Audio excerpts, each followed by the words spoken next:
I thought I was finally getting my dream wedding. The man I loved, the perfect proposal, and an engagement party surrounded by family and friends. Everything felt like it was falling into place until his ex showed up 6 months pregnant. At first, I thought she just wanted to cause a scene, but then she looked me straight in the eye and said she was still his wife. The entire room went silent as she pulled out the papers to prove it. That's when I realized the man I was about to marry was living a double life. 3 days ago, I thought I was the luckiest woman alive. Today, I don't even know if the man I was supposed to marry in 2 months is who I thought he was. My entire world has been turned upside down, and I need to get this all out because I'm going insane keeping it to myself. My name is Sarah, I'm 29, and until this weekend I was engaged to the man of my dreams. His name is Michael, he's 34, and we've been together for 2.5 years. He's everything I ever wanted in a partner. Successful, kind, funny, and absolutely devoted to me. At least that's what I thought. Michael has been married before. His ex-wife Jessica was, according to him, a complete nightmare. He told me she was manipulative, mentally unstable, and had made his life hell for the 3 years they were married. Their divorce was finalized about 6 months before we met, and Michael always said it was the best thing that ever happened to him because it led him to me. I'd never met Jessica, but I'd heard plenty of stories. According to Michael, she'd tried to take him for everything in the divorce, had spread lies about him to their mutual friends, and had even shown up at his workplace to cause scenes. He said she couldn't accept that their marriage was over and had been stalking him for months after the divorce. Michael painted her as this unstable woman who couldn't move on, and honestly, I felt bad for him. I thought he deserved someone who would love and appreciate him after going through such a toxic relationship. 6 months ago, Michael proposed to me during a weekend trip to Napa Valley. It was absolutely perfect. He'd arranged for us to have dinner at this beautiful vineyard at sunset, and when he got down on one knee, I swear the whole world stopped. The ring was stunning. A vintage Art Deco design that he said reminded him of me because it was classic but unique. I said yes immediately. I was head over heels in love with this man, and the idea of spending the rest of my life with him felt like a fairy tale. We started planning our wedding right away. Michael wanted something elegant but not too big. About 150 people at a beautiful venue in the hills outside the city. We set the date for October 15th, just 2 months away from what happened this weekend. Everything was falling into place perfectly. We'd found the perfect venue. I'd found my dream dress, and we'd sent out save the dates to all our friends and family. Michael seemed just as excited as I was, always talking about our future together, and how he couldn't wait to call me his wife. My maid of honor, my best friend Lisa, insisted we needed to have an engagement party. I wasn't sure it was necessary since our wedding was only a few months away, but Lisa convinced me it would be fun to celebrate with everyone before the stress of final wedding planning kicked in. Michael was all for it. He said he wanted to show me off to everyone and celebrate our love properly. We decided to have it at my parents' house. They have this beautiful backyard with a garden that my mom has been working on for years. We invited about 50 people, close family and friends from both sides. Michael's parents flew in from Chicago, along with his sister and her husband. My whole family was there, plus our closest friends from work and college. The party was planned for Saturday afternoon. We'd have cocktails and appetizers in the garden, some speeches, and then a sit-down dinner. Lisa had helped me coordinate everything, from the flowers to the caterer to the string quartet we'd hired to play during dinner. I spent the week before running around making sure every detail was perfect. I got my hair and nails done, picked up the flowers, and even bought a new dress. This gorgeous navy blue wrap dress that Michael said made my eyes look incredible. Friday night, I could barely sleep. I was so excited to celebrate our engagement with everyone we loved. Michael seemed excited too, though I noticed he seemed a little more stressed than usual. When I asked him about it, he said he was just nervous about giving a speech in front of everyone. Saturday started perfectly. The weather was beautiful, sunny, but not too hot, with a light breeze that made the flowers in my mom's garden sway gently. The caterers arrived on time, the quartet was setting up, and everything looked like something out of a magazine. I spent the morning getting ready with Lisa and my sister Emma. We had mimosas while doing our makeup, and I remember feeling so happy and grateful for my life. I kept looking at my engagement ring and thinking about how lucky I was to have found someone like Michael. Michael had stayed at his apartment the night before because he said he wanted our entrance to the party to be special. We'd arrive together and make a grand entrance as the happy couple. Looking back, I wonder if there was another reason he didn't want to stay over. Guests started arriving around 2 p.m. My parents were in their element, playing host and showing off their beautiful garden. Michael's parents seemed to love my family, and everyone was mingling and having a great time. Michael arrived around 2:30, looking incredibly handsome in a navy suit that complemented my dress perfectly. He brought me a bouquet of white roses and kissed me in front of everyone, which got a sweet awe from the crowd. I felt like the luckiest woman in the world. For the first hour, everything was absolutely perfect. People were laughing, sharing stories about Michael and me, and everyone seemed genuinely happy for us. My dad made a sweet toast about how proud he was to welcome Michael into the family, and Michael's mom gave a speech about how she'd never seen her son so happy. I was standing with a group of my college friends laughing about something silly when I noticed a commotion near the front gate. People were turning to look, and the conversation was starting to die down. I couldn't see what was happening from where I was standing, but something was clearly wrong. That's when I saw her. A woman was walking through the garden toward our group, and she was very obviously pregnant. Very pregnant. Like, probably 7 or 8 months along. She was wearing a simple black dress that hugged her bump, and she had this determined look on her face that made my stomach drop. I'd never seen her before, but somehow I knew immediately who she was. This had to be Jessica, Michael's ex-wife. But that was impossible, right? Why would she be here, and why was she pregnant? The conversations around me were stopping one by one as people noticed her. She wasn't exactly trying to be subtle. She was walking straight through the middle of the party like she belonged there, making eye contact with people and nodding politely as she passed. I looked around frantically for Michael and spotted him near the bar, talking to his college roommate. He hadn't seen her yet, but I could tell the moment he did because his face went completely white. He looked like he'd seen a ghost. Jessica walked right up to the center of the party where Michael and I usually stood together for photos and toasts. She cleared her throat and raised her voice just loud enough for everyone to hear. "Excuse me, everyone. I'm sorry to interrupt such a lovely party." The entire garden went silent. Even the string quartet stopped playing. I felt like I was watching a movie. This couldn't actually be happening at my engagement party. "My name is Jessica, and I'm Michael's wife." The words hit me like a physical blow. Wife? Not ex-wife. Wife? I heard several people gasp, and I saw Michael start pushing through the crowd toward her, his face a mixture of panic and anger. "Jessica, what are you doing here?" he called out, but she held up a hand to stop him. "I'm here because I think Sarah and her family deserve to know the truth before she makes the biggest mistake of her life." I felt like I couldn't breathe. Everyone was staring back and forth between Jessica, Michael, and me, and I had no idea what was happening. "The truth about what?" I managed to ask, my voice barely above a whisper.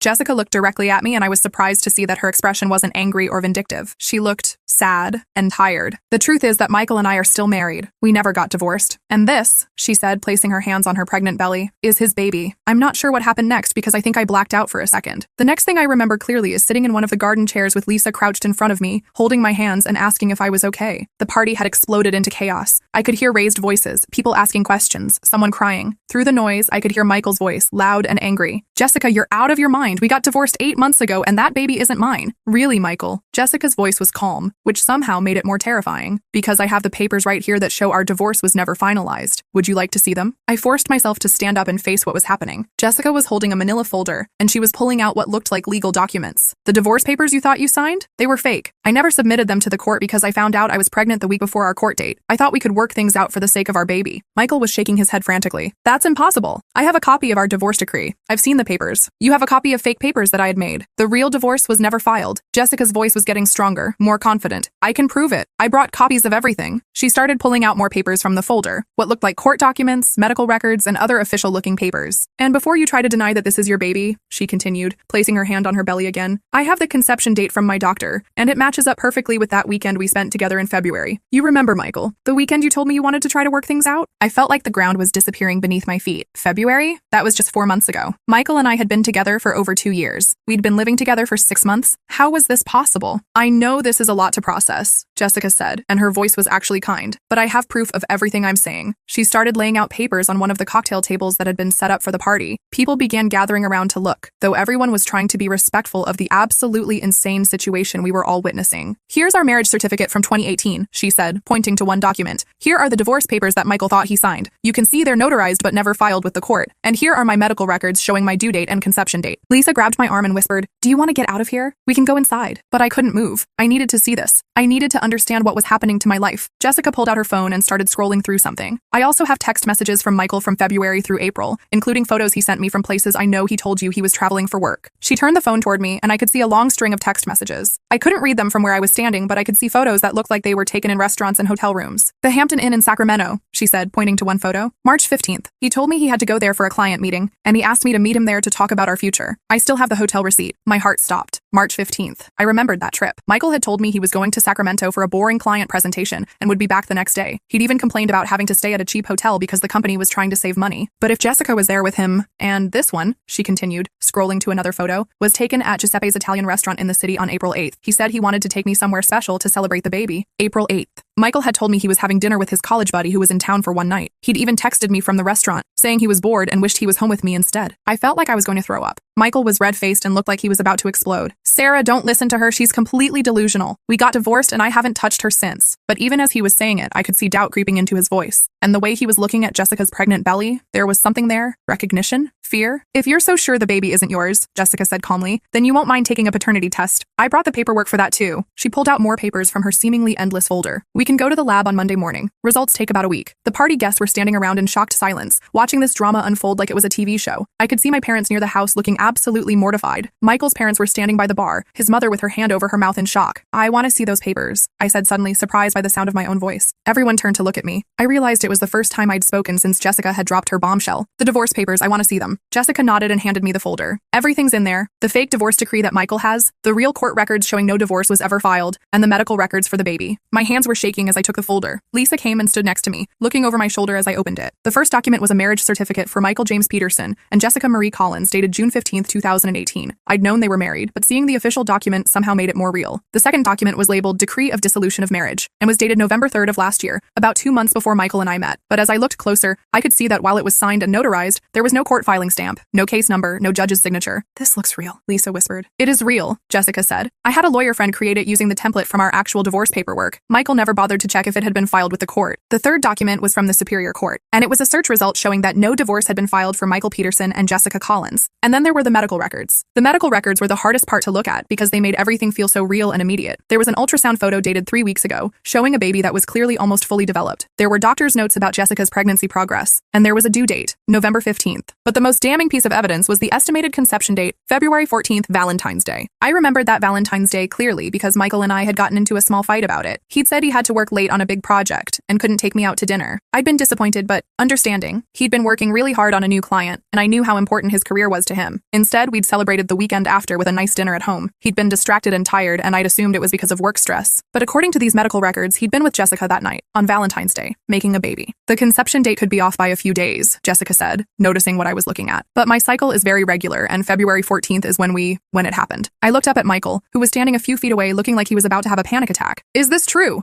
He opened his mouth, then closed it, then opened it again. "Sarah, I can explain." And that's when I knew. If he could explain, it meant there was something to explain. If Jessica was completely lying, if none of this was true, he would have said, "No, it's not true." He would have been absolute in his denial. Instead, he said he could explain. The party guests had formed a loose circle around us, and I realized that everyone we loved was witnessing the complete implosion of my relationship. My grandmother was sitting in a chair looking confused and upset. Michael's college friends were standing with their mouths open. The caterers had stopped serving food and were just standing there with their trays, not sure what to do. "Everyone should probably go inside," my mom said, appearing at my elbow. "Give them some privacy." "No," I said firmly. "I want everyone to hear this. Michael, if you have an explanation, I want to hear it now, in front of everyone." Michael looked around the circle of faces staring at him, and I could see him weighing his options. Finally, he let out a long breath and ran his hands through his hair. "Okay," he said. "Yes, I saw Jessica a few times earlier this year, but it wasn't what you think." "What was it then?" I asked. "She kept calling me, texting me, saying she was having a hard time adjusting to the divorce. She said she was depressed and needed closure. I felt bad for her, so I agreed to meet with her a few times to help her work through it." Jessica let out a bitter laugh. "Is that what you're calling it?" "It's the truth," Michael snapped. "I was trying to help you move on by sleeping with me." The words hung in the air like a bomb that had just exploded. Several people gasped, and I heard someone whisper, "Oh my God." Michael's face went bright red. "That was a mistake. It happened a couple of times when we were talking about our relationship and we got emotional, but it didn't mean anything. I felt like I was watching this conversation happen to someone else. This couldn't be my life. This couldn't be my fiancé admitting to cheating on me with his ex-wife, who wasn't actually his ex-wife." "A couple of times," I repeated. Michael looked like he wanted to disappear. "Sarah, you have to understand." I was confused. Jessica was telling me she still loved me, and we have so much history together. I made some mistakes, but they didn't mean anything. "I love you. I want to marry you." "A couple of times," Jessica said, her voice dripping with sarcasm. "Try a dozen times over 3 months. Try him telling me he wasn't sure if he'd made a mistake divorcing me. Try him saying he needed to figure out what he really wanted before committing to anyone else." I looked at Michael, waiting for him to deny what she was saying, to tell me she was exaggerating or lying. Instead, he just stood there looking defeated. "Is the baby yours?" I asked quietly. He was quiet for so long that I thought he wasn't going to answer. Finally, he looked up at me with tears in his eyes. "I don't know," he whispered, "but it could be." That's when I lost it. I don't remember exactly what I said, but I know I was screaming. I think I threw my engagement ring at him. I know Lisa had to physically restrain me from lunging at Jessica, even though logically I knew this wasn't her fault. The party completely fell apart after that. Guests started leaving in groups, most of them looking completely shocked and unsure of what to say. My parents started cleaning up while shooting Michael angry looks. His parents approached me to apologize and said they had no idea any of this was happening. Michael tried to follow me when I went into the house, but my dad blocked him at the door. "I think you've done enough damage for one day," my dad said in a voice I'd never heard him use before. I spent the rest of the evening in my childhood bedroom, crying while Lisa and my sister took turns bringing me tea and tissues. Every time I thought I was done crying, I'd remember some other detail. How Michael had seemed distracted during Valentine's weekend, how he'd been getting more phone calls lately and stepping out of the room to take them, how he'd been working late more often. All the signs had been there. I'd just been too trusting, too in love, too naive to see them. Michael showed up at my parents' house early Sunday morning, looking like he hadn't slept. My dad answered the door and told him I didn't want to see him, but I came downstairs anyway. I needed to hear what he had to say for himself. We sat in my parents' living room while my mom hovered protectively nearby, and Michael tried to explain himself. "Sarah, I know how this looks, but you have to believe me when I say that I love you and I want to marry you," he started. "While you're still married to someone else and possibly having a baby with her? The marriage thing is just paperwork. Jessica and I have been emotionally divorced for over a year, and the baby, we don't even know if it's mine. But it could be." "Yes, it could be, but Sarah, even if it is, that doesn't change how I feel about you. We can work through this." I stared at him, trying to understand how he could think anything any of this was workable. Michael, you cheated on me multiple times with your wife, who you're still married to, and she's pregnant. I know it's complicated. It's not complicated, I shouted. It's impossible. Even if you get a paternity test and the baby isn't yours, even if you actually file for divorce this time, I can never trust you again. You've been lying to me for months. Michael started crying then, which was something I'd never seen before. Please don't do this, Sarah. I made mistakes, but we can fix this. I'll do anything. You can start by leaving, I said, and don't contact me again until you figure out your life. If you're going to be a father, you need to deal with that. If you're going to get divorced, you need to deal with that. But you can't drag me through this mess while you figure it out. He begged for another few minutes, but eventually my dad walked him to his car. That was the last time I saw him. Over the next week, I couldn't stop myself from trying to verify Jessica's story. I know I should have just walked away and moved on, but I needed to know the truth. I needed to understand exactly how badly I'd been betrayed. I started by calling the courthouse myself to verify the divorce records. The clerk confirmed that no divorce had been filed for Michael Peterson and Jessica Collins. She also told me that if someone had forged court documents, that would be a felony. I found Jessica's Facebook page and spent hours scrolling through her posts from the past year. Her story seemed to check out. There were posts about being confused about her relationship status, about trying to work things out with Michael, about finding out she was pregnant. The timeline matched everything she'd told me at the party. I also did some detective work on Michael's recent behavior. I went through our shared credit card statements and found charges that now made sense. Dinners for two when he'd told me he was eating alone, hotel charges when he'd said he was staying with work colleagues, flowers purchased on days when he hadn't given me any. The evidence was overwhelming. Jessica had been telling the truth about everything. About 2 weeks after the engagement party, Jessica texted me. She said she'd convinced Michael to take a paternity test and thought I deserved to know the results. I wasn't sure I wanted to know. Part of me thought it would be easier to move on if I never found out whether the baby was his or not, but another part of me needed closure. The results came back 99.7% certain that Michael was the father. Jessica texted me a photo of the results along with a message. I'm sorry you had to go through this. You seem like a really good person, and you deserved better than what he put you through. I cried for about an hour after getting that text. Not because I was surprised by the results, but because it made everything final. Michael was going to be a father with his wife. The life I'd thought we were building together had been a complete illusion. It's been 6 months since the engagement party, and I'm slowly starting to put my life back together. I moved out of the apartment Michael and I shared and got my own place across town. I threw myself into work and got a promotion that I'd been hoping for. I started therapy to work through the trust issues and betrayal trauma. The hardest part has been dealing with all the wedding plans we'd made. I had to cancel the venue, return the dress, and call all our guests to tell them the wedding was off. Most people were understanding, but it was humiliating to have to explain over and over again what had happened. Michael tried to contact me several times in the weeks after the paternity test results came back. He sent flowers, wrote letters, even showed up at my new apartment once. He kept insisting that he'd made mistakes, but that we could work through them if I'd just give him a chance. I never responded to any of his attempts to contact me. There was nothing left to say. About 2 months ago, I got a text from Jessica letting me know that she and Michael had finally filed for divorce. She said it was an amicable split. They'd decided they wanted to co-parent their baby but couldn't make their marriage work. She also told me that Michael had been asking her about me, wanting to know if she thought I'd ever forgive him. She said she told him he needed to focus on being a good father and leave me alone. I appreciated that text more than she probably realized. It felt like closure in a way that nothing else had. Jessica gave birth to a healthy baby boy last month. She sent me a photo along with a birth announcement, which I thought was a sweet gesture. The baby looks exactly like Michael, which would have been devastating a few months ago, but now just makes me grateful that I found out the truth before I got legally entangled in their mess. I've been dating someone new for the past month. His name is David, and he's nothing like Michael. He's a teacher, he's never been married, and he's incredibly straightforward and honest about everything. On our second date, I told him about what had happened with Michael. I was nervous about sharing such a dramatic story so early, but I wanted to be completely upfront about why I might have some trust issues. David's reaction was perfect. He was horrified by what Michael had done to me, but he didn't treat me like damaged goods or like I was crazy for having been deceived. He just said he was sorry I'd gone through that and that he hoped I'd give him a chance to show me what honest communication looked like. We're taking things very slowly, which is exactly what I need right now, but I'm optimistic about where things might go. For the first time in over a year, I'm excited about the future instead of dwelling on the past. This experience has taught me some hard but valuable lessons about love, trust, and relationships that I want to share. First, trust your instincts. If something feels off, it probably is. Don't let anyone convince you that you're being paranoid for asking questions or wanting proof. Second, verify important information. If someone tells you they're divorced, ask to see the papers. If they say they're traveling for work, don't feel bad about wanting to know details. Trust should be earned through transparency, not demanded blindly. Third, don't ignore red flags because you're in love. I overlooked several inconsistencies in Michael's stories because I wanted to believe him. Love shouldn't require you to turn off your critical thinking skills. Fourth, it's okay to end things even if you still love someone. I loved Michael deeply, but I couldn't stay with someone who had betrayed me so fundamentally. Love isn't enough if there's no trust or respect. Finally, take time to heal before dating again. I waited almost a year before I felt ready to trust someone new, and that time was necessary for my emotional recovery. Sometimes the worst thing that happens to you turns out to be the best thing that could have happened. My engagement party disaster was the worst day of my life at the time, but it led me to the life I was actually meant to have. Jessica really did save me from a nightmare that would have been much worse than a ruined engagement party. If we'd gone through with the wedding, I could have faced charges for bigamy, even though I would have been an unknowing victim. Michael would have definitely faced serious legal consequences. To anyone who's going through their own relationship crisis, it's going to be okay. Even when it feels like your world is ending, you're stronger than you know. And sometimes the most devastating betrayals lead us to the most beautiful new beginnings. Trust the process, trust yourself, and never settle for someone who doesn't give you the honesty and respect you deserve. You're worth so much more than someone who would lie to you about something as fundamental as whether they're married or not. Life is too short to spend it with people who don't genuinely want the best for you.